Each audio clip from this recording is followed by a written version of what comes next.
नमस्कार, मी साधना मुळे. मुंबई वचननामामध्ये आपले सहर्ष स्वागत. चला पाहूया आजच्या ठळक बातम्या. नवी मुंबईत कोल्ड प्लेच्या शेवटच्या दिवशी आणि आज कार्यदिवस असल्याने सायन पनवेल मार्गावरील वाहतूक धीम्या गतीने सुरू आहे. वाहतूक नियोजनासाठी पोलीस उपायुक्त तिरुप्ती काकडे स्वतः मार्गावर उपस्थित आहे. वाहतूक कोंडी व्यवस्थापित करण्यासाठी आणि रोजच्या प्रवाशांना सहज प्रवास सुनिश्चित करण्यासाठी या मार्गावर अतिरिक्त पोलीस तैनात करण्यात आले आहेत. तसेच रस्त्यावर कुठेही अनधिकृत वाहन पार्किंग थांबवण्यासाठी दंड आकारण्यासाठी क्रेन आणि पोलिसांचीही व्यवस्था करण्यात आली आहे. पोलीस उपायुक्त तिरुप्ती काकडे यांनी सांगितले की वाहन चालकांनी आपली वाहने पर्यायी पार्किंग स्थळीच उभी करावीत. वाहन पार्किंग नियमांचे उल्लंघन करणाऱ्यांवर कठोर कारवाई करण्यात येईल.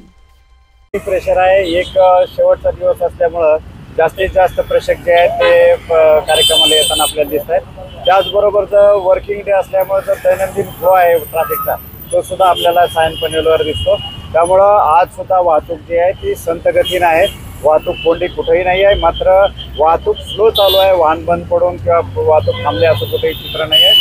मागच्या वेळेस आपल्याला काही ठिकाणी प्रेशर पॉईंट तयार झाले. तर आज आपण आजचा वर्किंग डे आहे या हिशोबाने आपल्याकडं सायन पनवेलवरती ॲडिशनल मॅनपॉवर आपण तैनात केलेली आहे. त्याचबरोबर क्रेनसुद्धा जे आहेत कोणी पार्किंग करत असेल जिथं पार्किंग नाही आहे, नो पार्किंग आहे तिथं, तर त्याच्यावर कारवाई करण्यासाठी सुद्धा आपण काही क्रेन या मार्गावरती ठेवले आहेत. आणि लोकांना पार्किंग फॅसिलिटी कुठं कुठं अवेलेबल आहे. टॅक्सीसाठी फ्री पार्किंग IOC जवळ अवेलेबल आहे रहिजा युनिव्हर्सलच्या शेजारी. ते सुद्धा आपण अनाऊन्स करून सांगत आहोत. त्यामुळे लोकांना त्यांना कुठं जायचं एक्झॅक्ट कळेल. त्याचबरोबर टॅक्सीवाल्यांचा सुद्धा जो आहे इकडून तिकडे फिरणं तर ते सुद्धा टाळता येईल यासाठी आपण त्यांना मार्गदर्शन करत आहोत. सर, रात्रीपर्यंत हा कार्यक्रम चालणार आहे. जे वाहतूक प्रवास करते त्यांना काय आव्हान करू शकता? आत्ताचा वेळ जो आहे तो पीक आवर्स आहे.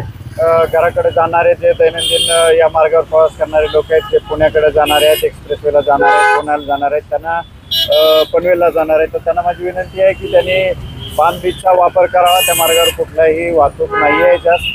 या मात्र सायन पनवेलचा थोड्या वेळासाठी तरी किमान 1-1.5 तासासाठी सायन पनवेलचा वापर टाळून पर्यायी मार्ग आपण वाशीमधूनच पाम बीच मार्गे आपल्याला एक्सप्रेसवेला जाता येईल CBD मधून. तसेच पनवेलला सुद्धा CBDतून जाता येईल. हे आणि या बाबतीमध्ये सुद्धा आपण वाशी टोल प्लाझावरती लोकांना समजेल याच्यासाठी बोर्ड पण बसवलेले आहेत आणि त्यांना तसं टोलवरची अनाऊन्समेंट सुद्धा आपण सुरू केलेली आहे. आपल्या मुंबई वचननामा चॅनलला सबस्क्राईब करा आणि बेल आयकॉन दाबायला विसरू नका.